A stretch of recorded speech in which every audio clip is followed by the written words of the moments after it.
Hi friends, I hope you guys are doing well. My name is Savi. In this video, I wanted to talk about how to become a new self because I'm currently reading Breaking the Habit of Being Yourself by Dr. Joe Dispenza. And I have read this book twice, and I feel like every single time I read it, I learn so many new things, and it really just puts me in such an inspired state. And I feel like it's the perfect energy I want to go into 2026 with. And I wanted to share the things that I am personally going to be doing. And I also was at Trader Joe's yesterday, and I felt like it was all just very synchronistic, and it was like definitely like a message, or I made it a message for myself. And it was such a simple message. Like as I was walking out, there was a license plate, and I saw the it said, if nothing changes, nothing changes. And it's so simple but yet so profound, because I felt like that was something that if I reflect on this year, there was a lot of not really being happy with the outcomes I was doing, but no change being done in order to shift my circumstances, right? And if we don't like how our circumstances are and we're not really taking action to fix those circumstances, it's kind of like, we're living the same life, right? And if we're constantly thinking, feeling, acting the same way, it's like we're gonna continue to have the same outcomes in our life. It's sometimes, a certain identity has served us for a long time, but at a certain point, it's like that is your cap, and you have to kind of be a new self in order to get to the next level, essentially.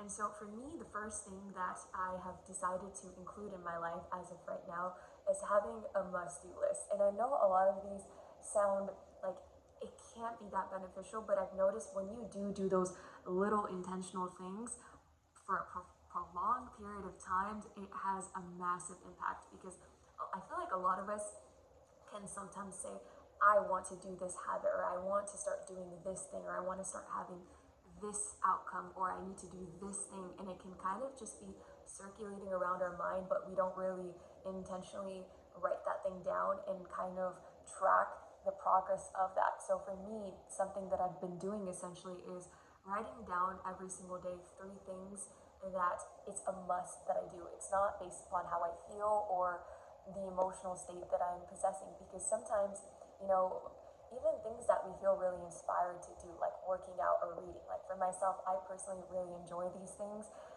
I don't always feel motivated to do these things, even if I enjoy them. And I've noticed that including like this list has essentially allowed me to train my confidence muscle, because confidence is just trusting ourselves, right? And so if we're having a daily practice of even small things, of showing to ourselves that we do the things that we say we're going to do, it's going to be a lot easier for us to take certain leaps and trust ourselves in taking those things. Because one thing that I had the misconception of when I was younger is I would have like one day I would just wake up and feel very confident to take certain actions.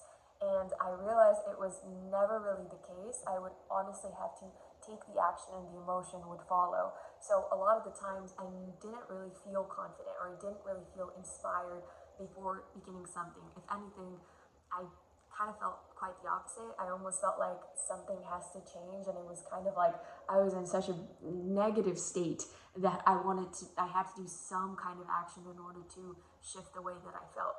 And so for me, this is something that I'm going to be keeping as a daily practice, and kind of honoring my own word to myself, because my own background is the greatest act of self-love is self-discipline. And I truly do think that whenever I'm very disciplined, I'm a lot happier. And I do think that happiness is kind of like, you know, it's kind of a vague goal to kind of aim for. Like we can aim for contentment. And so for me, I've noticed that whenever I'm being very disciplined, even though in the moment it feels very, very difficult, because I think discipline is kind of like a delayed gratification activity. A lot of the times when we're being disciplined towards a habit that's good for us, we don't immediately see the reward to that, versus bad habits. We get that instant dopamine spike, so we immediately feel the reward.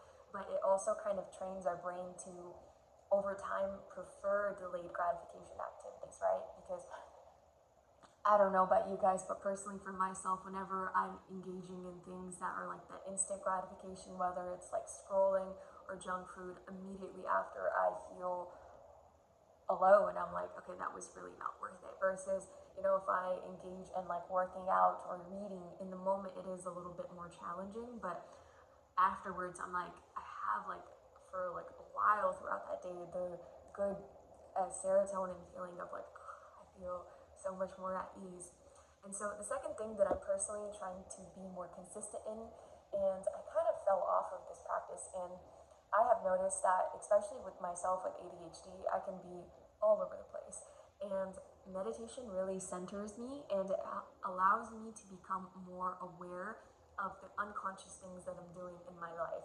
And I think this is the best thing that I took away from meditation is it makes you very, very aware of the unconscious things that are, it can kind of just slip away from our awareness, because I feel like it's very easy, especially nowadays, to go into an autopilot state. But from autopilot, you absolutely cannot create your dream life, because there will be so many things that you're just acting on based on impulse and reaction. And so meditation essentially helps me have that pause moment. So before you pop off, you have that split second of like, do I really want to engage in this? And it can help you control your reactions, because the way you think, feel, act, and react is what consists of your personality. This is why a lot of times you can see like two people can go through the same scenario, but like one person comes out of it grateful of that circumstance, even though it may have felt just as challenging for that person. It's just there's perspective and their reaction to that circumstance. And the third thing that I'm including again, and I am not gonna lie, I have gone back and forth with this, because I always felt like affirmations was kind of deluding myself, and I just didn't see the benefit of it. And there were times I was very, very consistent with it. And I have noticed the times I was very, very consistent with it, I had a much more positive outlook and a much more positive mindset, because I think especially when things are uncertain, for me that was definitely a big trigger in my life, uncertainty.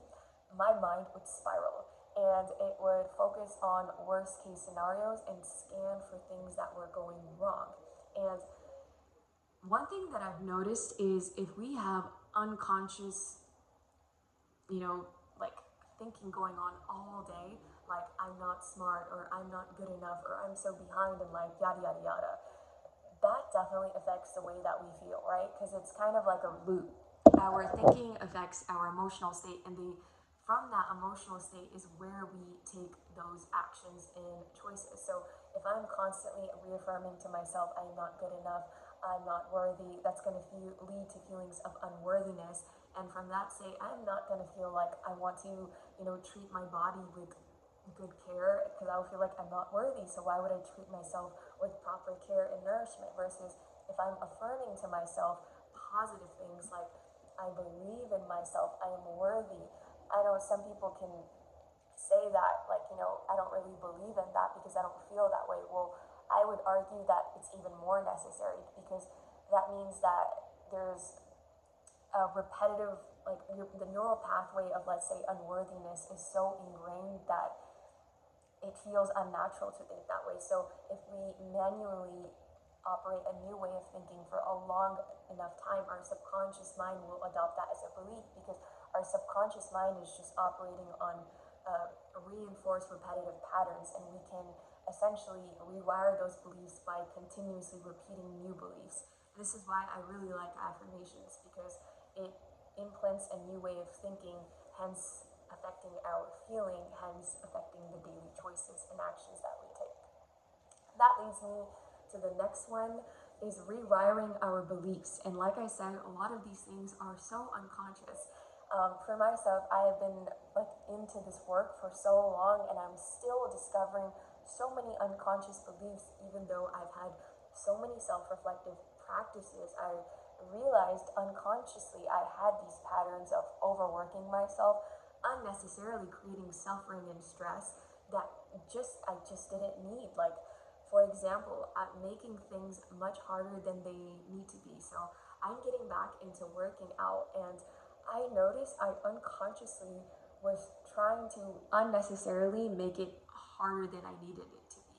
Like I would wake up at 4:30 in the morning. Like not saying it's not a good thing, but at the cost of not sleeping enough. And it was like unnecessarily I was doing these things that were just causing more stress in my life. So there was kind of an addiction to stress. It's very, I think, easy to get addicted to stress. And as soon as I became aware of that, I was like, this is not an emotion I want to be addicted to. And just rewiring those beliefs, right? Because some of us can have beliefs on if I work really, really hard, that then I will be successful. But I've noticed from myself, when I'm coming from an energetic state of burnout and stress, I don't feel inspired. Neither do I feel like working hard, or neither do I feel inspired. So that has never been the case for me. I always feel my best when I'm coming from a balanced state of discipline and honoring rest. And the last practice that I'm going to be including is a daily self reflection practice. Like I said, all of this is just about creating awareness and self reflection, because I think becoming a new self requires a lot of conscious awareness about the unconscious. And so for me, what I like to do is really reflect on my entire day, on things that I feel like I was acting as that new self, the new version of myself that I wanted to be, and how I reacted as my old self, but not from a place of judgment and shame, but from a place, from like kind of like an observer stance, as if I'm watching a movie of myself, and kind of understanding like, oh, it makes sense I reacted in that way because yada yada yada. But moving forward, how can I shift those actions? Because if we start to make those micro shifts throughout our day, like Atomic Habit says, if you shift an airplane even 1 degree, it ends up in a completely different place. And I do think it's the same concept within ourselves. When we shift even 1% of how we show up in our life, it will make a massive impact by the end of the year. And so personally, these are just things I'm doing to become a new self.